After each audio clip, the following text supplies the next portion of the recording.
Hello friends, good morning. Farm house ವ್ಲಾಗ್ಸನ್ನು continue ಮಾಡೋಣ.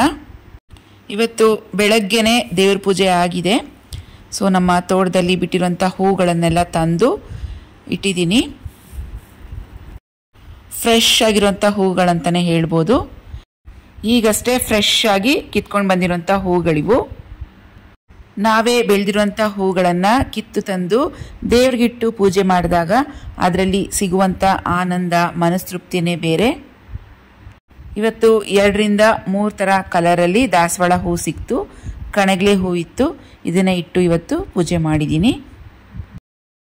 Simple ಆಗಿ ಆದರೆ ಹೆಲ್ತಿ ಆಗಿರುವಂಥ ಒಂದು ಚಟ್ನಿ ಪುಡಿ ತೋರಿಸ್ತಾ ಇದ್ದೀನಿ. ಕರಿಬೇವಿನ ಚಟ್ನಿ ಪುಡಿ. ನಿಮಗೆಲ್ಲ ಗೊತ್ತಿದೆ, ಕರಿಬೇವು ನಮ್ಮ ಕೂದಲಿಗೆ ತುಂಬ ಒಳ್ಳೆ ಆಹಾರ ಅಂತಲೇ ಹೇಳ್ಬೋದು.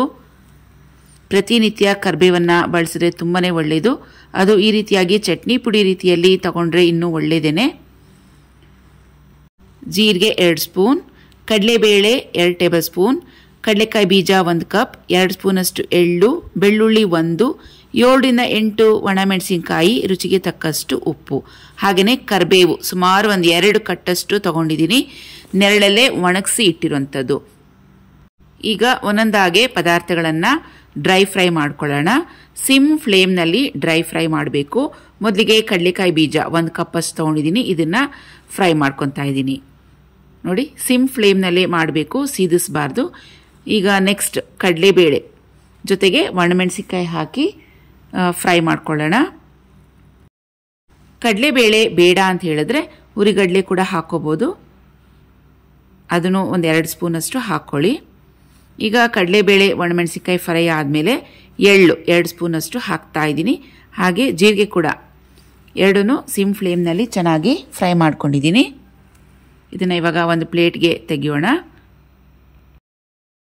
ಎಲ್ಲ ಪದಾರ್ಥಗಳು ಫ್ರೈ ಆದಮೇಲೆ ಕೊನೆಯಲ್ಲಿ ಕರಿಬೇವನ್ನು ಹಾಕಿ ಫ್ರೈ ಮಾಡಬೇಕು. ಕರಿಬೇವನ್ನು ಆದಷ್ಟು ನೆರಳಲ್ಲೇ ಒಣಗಿಸ್ಕೋಬೇಕು. ಚೆನ್ನಾಗಿ ವಾಶ್ ಮಾಡ್ಕೊಬೇಕು. ಆಮೇಲೆ ಒಂದು ಬಟ್ಟೆ ಮೇಲೆ ಹಾಕ್ಬಿಟ್ಟು ಟೇಬಲ್ ಮೇಲೆ ಹಾಕಿಟ್ಬಿಟ್ರೆ ಒಂದು 2-3 ದಿನದಲ್ಲಿ ಚೆನ್ನಾಗಿ ಡ್ರೈ ಆಗಿಬಿಡುತ್ತೆ. ಕೊನೆಯಲ್ಲಿ ಬೆಳ್ಳುಳ್ಳಿ 1, ಸುಮಾರು 15ರಿಂದ 20 ಇಲ್ಕಷ್ಟಿದೆ. ಇದನ್ನು ಕೂಡ ಈಗ ಡ್ರೈ ಫ್ರೈ ಮಾಡ್ಕೊತಾ ಇದ್ದೀನಿ.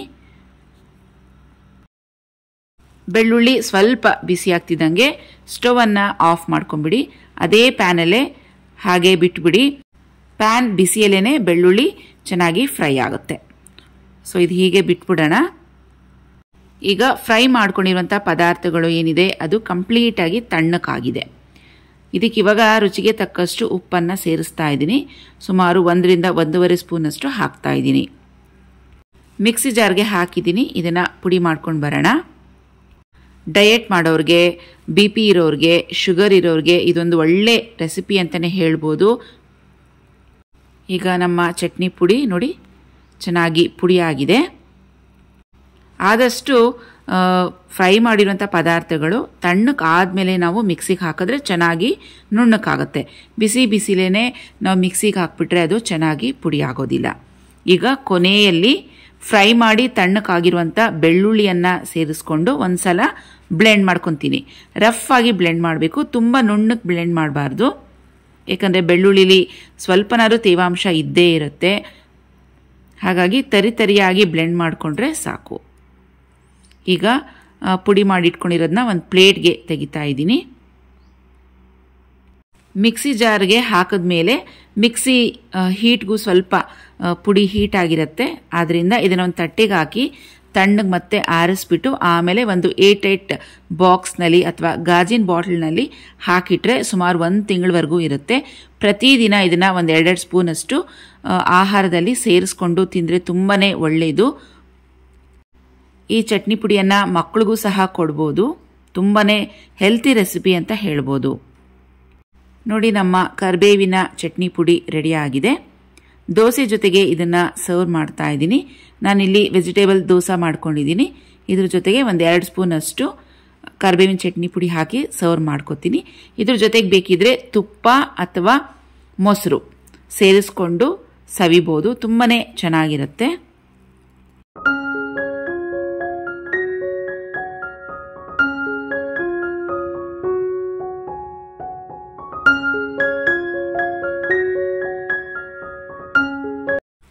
ಫ್ರೆಂಡ್ಸ್, ನಿನ್ನೆ ಫಾರ್ಮ್ ಹೌಸ್ನ ಕಂಟಿನ್ಯೂಷನ್ ಬ್ಲಾಗ್ ಇದು.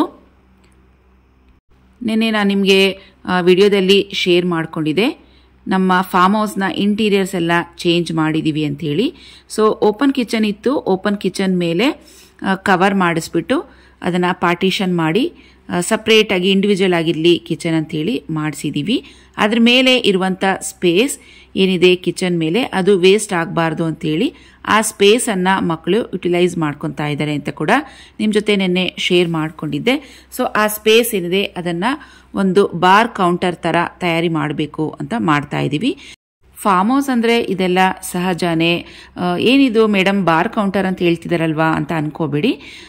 ಸೊ ಇದೆಲ್ಲ ಜೆಂಟ್ಸ್ಗೆ ಸಂಬಂಧಪಟ್ಟಿರುವಂಥದ್ದು, ನಾವು ಇದಕ್ಕೆಲ್ಲ ಅಡ್ಡಿ ಮಾಡೋ ಹಾಗಿಲ್ಲ. ಫಾರ್ಮ್ ಹೌಸ್ ಅಂದ್ರೇ ಹಾಗೆ, ಯಾಕಂದರೆ ನಾವು ದುಡಿಯೋದೇ ಸಂತೋಷವಾಗಿರೋದಕ್ಕೆ, ಕಷ್ಟಪಟ್ಟು ಕೆಲಸ ಮಾಡೋದೇ ಎರಡೊತ್ತು ಊಟ ತೃಪ್ತಿಯಾಗಿ ನೆಮ್ಮದಿಯಾಗಿ ಸಂತೋಷವಾಗಿ ಮಾಡೋದಕ್ಕೋಸ್ಕರನೇ ಅಲ್ವಾ. ಆ ಕಷ್ಟಪಡೋದು ಏನಿರುತ್ತೆ ಜೀವನದಲ್ಲಿ ತೀರಾ ಆಗ್ಬಿಟ್ರೂ ಜಿಗುಪ್ಸೆ ಬಂದ್ಬಿಡತ್ತೆ, ಯಪ್ಪ ಈ ಲೈಫೇ ಬೇಡ ಅನಿಸ್ಬಿಡತ್ತೆ.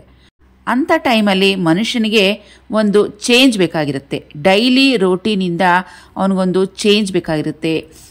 ಸೊ ಅಂಥ ಟೈಮ್ನಲ್ಲಿ ಈ ಥರ ಫಾರ್ಮ್ ಹೌಸ್ ಇದ್ದರೆ ತುಂಬಾ ಹೆಲ್ಪ್ ಆಗುತ್ತೆ. ರಜಾ ಇದ್ದಾಗ ಒಂದಿನ ಅಥವಾ 2 ದಿನ ಅಥವಾ ಒಂದು ವಾರ ಇದ್ಬಿಟ್ಟು ಮನಸ್ಸಿಗೆ ತೃಪ್ತಿ ಆಗೋ ಹಾಗೆ ಸಂತೋಷ ಆಗೋ ಹಾಗೆ ಇದ್ದು ಆನಂತರ ನಾವು ಮತ್ತೆ ನಮ್ಮ ಡೈಲಿ ರೊಟೀನ್ಗೆ ಡೈಲಿ ಕೆಲಸಕ್ಕೆ ವಾಪಸ್ಸಾದರೆ ಮತ್ತೆ ನಮಗೆ ಹೊಸ ಕೆಲಸ ಮಾಡೋದಕ್ಕೆ ಒಂದು ಹೊಸ ಉರುಪು ಬರುತ್ತೆ ಅಲ್ವಾ. ಸೊ ಹಾಗಾಗಿ ಈ ಬಾರ್ ಕೌಂಟರ್ ಇದೆಲ್ಲ ಗಂಡು ಮಕ್ಕಳಿಗೆ ಸಂಬಂಧಪಟ್ಟಿರುವಂಥದ್ದು. ಅವ್ರಿಗೆ ಹೇಗೆ ಬೇಕೋ ಹೇಗೆ ಖುಷಿ ಆಗುತ್ತೋ ಆ ರೀತಿಯಾಗಿ ಅವರು ತಯಾರಿ ಮಾಡ್ಕೊತಾ ಇದ್ದಾರೆ. ಸೊ ಹಾಗಾಗಿ ವ್ಯೂವರ್ಸ್ ಯಾರಿದ್ದೀರಾ ಅನ್ಯತಾ ಭಾವಿಸ್ಬೇಡಿ, ಅದಕ್ಕೂ ಕೂಡ ಕೆಟ್ಟ ಕಾಮೆಂಟ್ಸನ್ನು ಹಾಕಬೇಡಿ. ಅವರವರ ಲೈಫ್, ಅವರವರ ಲೈಫ್ ಸ್ಟೈಲ್, ಅವರವ್ರಿಗೆ ಇಷ್ಟ ಬಂದ ಹಾಗೆ ಜೀವಿಸೋ ರೀತಿಯಾಗೆ ಸ್ವಾತಂತ್ರ್ಯ ಪ್ರತಿಯೊಬ್ಬ ಮನುಷ್ಯನಿಗೂ ಇದೆ. ನೀವ್ಯಾಕೆ ಇದನ್ನು ಮಾಡ್ತೀರಾ, ಸೊ ಈಗೆಲ್ಲ ಮಾಡ್ತೀರಾ, ಹಾಗೆ ಮಾಡಬೇಡಿ ಈಗ ಮಾಡಬೇಡಿ ಅಂತ ಹೇಳೋ ರೈಟ್ಸ್ ಬೇರೆಯವ್ರಿಗೆ ಇರೋದಿಲ್ಲ. ಸೊ ಇನ್ನೊಬ್ಬರ ಲೈಫ್ನಲ್ಲಿ ಎಂಟರ್ ಆಗಿ ಅವ್ರಿಗೆ ನಾವು ಸಜೆಷನ್ ಕೊಡೋ ಮೊದಲು ನಾವು ನಮ್ಮ ಲೈಫ್ನಲ್ಲಿ ಕರೆಕ್ಟಾಗಿದ್ದೀವಾ, ಹ್ಯಾಪಿಯಾಗಿದ್ದೀವಾ ಅನ್ನೋದನ್ನ ಮೊದಲು ನೋಡ್ಕೋಬೇಕು, ಆಮೇಲೆ ಸಜೆಷನ್ ಕೊಡಬೇಕು. ಏನಂತೀರಾ?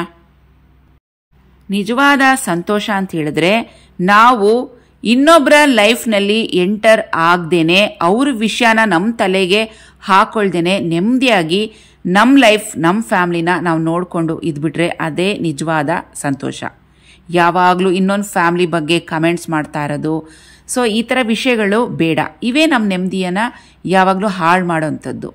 ಸೊ ಯಾವಾಗಲೂ ನಾವು ಲೈಫ್ನಲ್ಲಿ ಹ್ಯಾಪಿಯಾಗಿ ಇರೋದಕ್ಕೆ ಟ್ರೈ ಮಾಡೋಣ, ಹ್ಯಾಪಿಯಾಗಿ ಇರೋದಕ್ಕೆ ಏನು ಮಾಡ್ಬೋದು ಅನ್ನೋದ್ರ ಬಗ್ಗೆ ಆಲೋಚನೆ ಮಾಡೋಣ. ಓಕೆನಾ ಫ್ರೆಂಡ್ಸ್? ಈ ವಾಲ್ ಏನು ಕಾಣಿಸ್ತಾ ಇದೆ ಇದಕ್ಕೆ ಒಂದು ವಿಂಡೋ ಇದ್ದರೆ ತುಂಬ ಚೆನ್ನಾಗಿರುತ್ತೆ. ಸೊ ಇಲ್ಲಿ ಕೂತ್ಕೊಂಡಾಗ ಹೊರಗಡೆ ಸೀನ್ಸ್ ಏನಿದೆ ಗಾರ್ಡನ್ ಅದನ್ನು ನೋಡಿಕೊಂಡು ಎಂಜಾಯ್ ಮಾಡಿಕೊಂಡು ಕೂತ್ಕೋಬೋದು ಅನ್ನೋ ಒಂದು ಐಡಿಯಾ ನಮ್ಮ ಮಗನಿಗೆ ನೆನ್ನೆನೇ ಇದ್ಕಿದ್ದಂಗೆ ಬಂತು. ಸೊ ಇದು ನೆನ್ನೆ ವಿಡಿಯೋದಲ್ಲಿ ನಿಮ್ಮ ಜೊತೆ ಶೇರ್ ಮಾಡ್ಕೊಂಡಿದ್ದೀನಿ.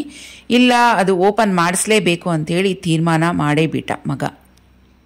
ಇವತ್ತು May 1 ಬೇರೆ ಕಾರ್ಮಿಕರ ದಿನಾಚರಣೆ. ಸೊ ವರ್ಕರ್ಸ್ ಎಲ್ಲ ಲೀವ್ ತೊಗೊಂಡಿದ್ದಾರೆ, ಯಾರೂ ವರ್ಕರ್ಸ್ ಇವತ್ತು ಸಿಗಲಿಲ್ಲ.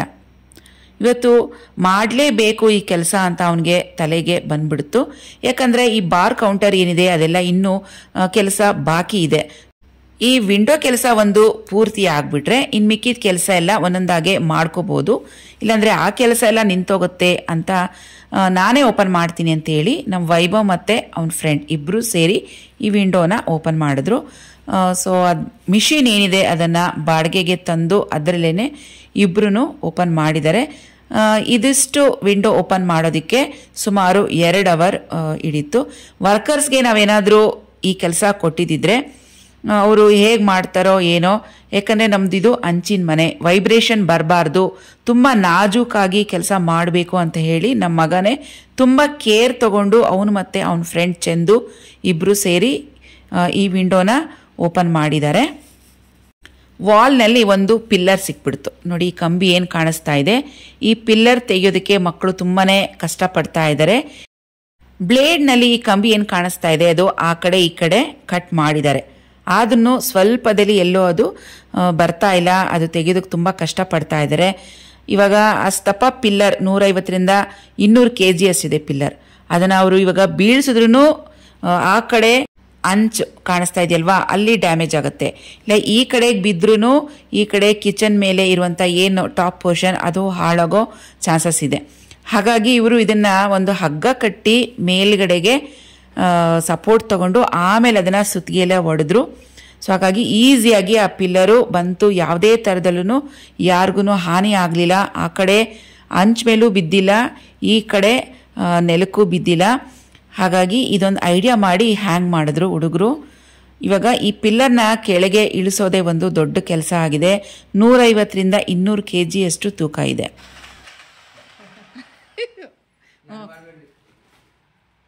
ನಿಂಗೆ ಯಾರು ಹೆಣ್ಣು ಕೊಡೋರಿಲ್ಲ ಮಾಡಯ್ಯ.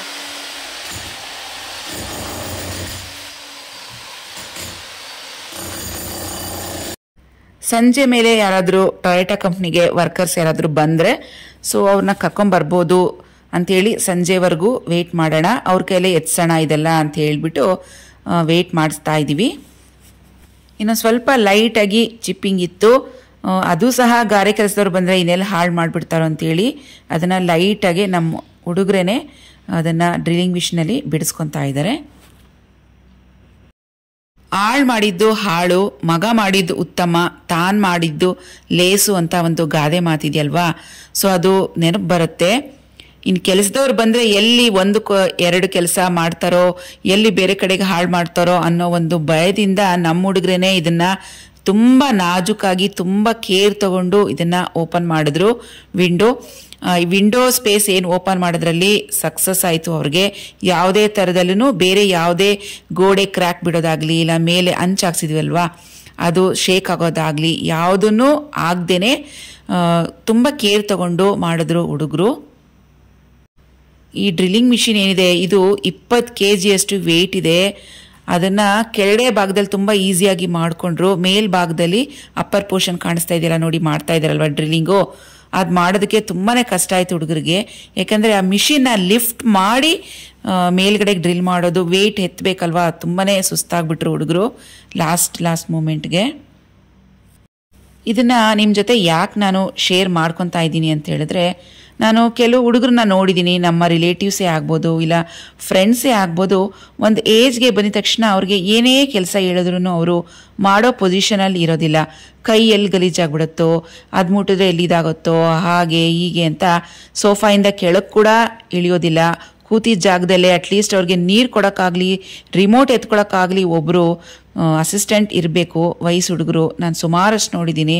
ಆದರೆ ನಮ್ಮ ಮಕ್ಕಳಿಗೆ ನಾನು ಆ ರೀತಿಯಾಗಿ ಬೆಳೆಸಿಲ್ಲ. ಕಷ್ಟಪಡೋದು ಹೇಗೆ ಅಂತ ನಾನು ಕಷ್ಟಪಡೋದನ್ನ ತೋರಿಸಿದ್ದೀನಿ.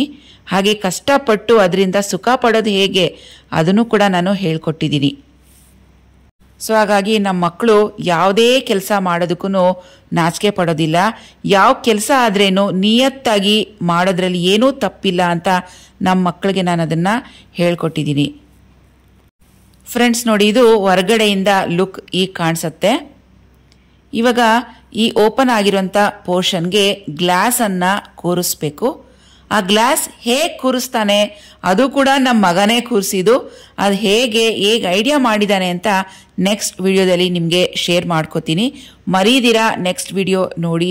ಸೊ ಈ ಥರ ವಿಡಿಯೋಗಳನ್ನು ನಿಮ್ಮ ಮನೆಯಲ್ಲಿರುವಂಥ ಮಕ್ಕಳಿಗೂ ಸಹ ತೋರಿಸಿ ಅವ್ರಿಗೂ ಒಂದು ಐಡಿಯಾ ಬರುತ್ತೆ.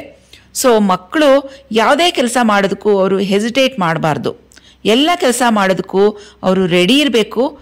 ನಮ್ಮನೆ ಕೆಲಸ ತಾನೇ, ನಾವು ಮಾಡಿದ್ರೆ ಏನು ತಪ್ಪಿಲ್ಲ ಅನ್ನೋ ಒಂದು ಮನೋಭಾವನೆ ಎಲ್ಲ ಮಕ್ಕಳಲ್ಲೂ ನಾವು ಪೇರೆಂಟ್ಸ್ ಬೆಳೆಸಬೇಕು ಅದನ್ನು. ಸೊ ಮಕ್ಕಳು ಯಾವುದೇ ಕೆಲಸ ಮಾಡ್ತೀವಿ ಅಂತ ಹೇಳಿದ್ರು ಅದು ಮಾಡಬೇಡ ಇದು ಮಾಡಬೇಡ ಅಂತ ಹೇಳಬಾರ್ದು. ಅವರ ಇಂಟ್ರೆಸ್ಟ್ ಯಾವುದ್ರಲ್ಲಿ ಇದೆಯೋ ಅದನ್ನು ಅವ್ರು ಮಾಡೋದಕ್ಕೆ ಬಿಡಬೇಕು.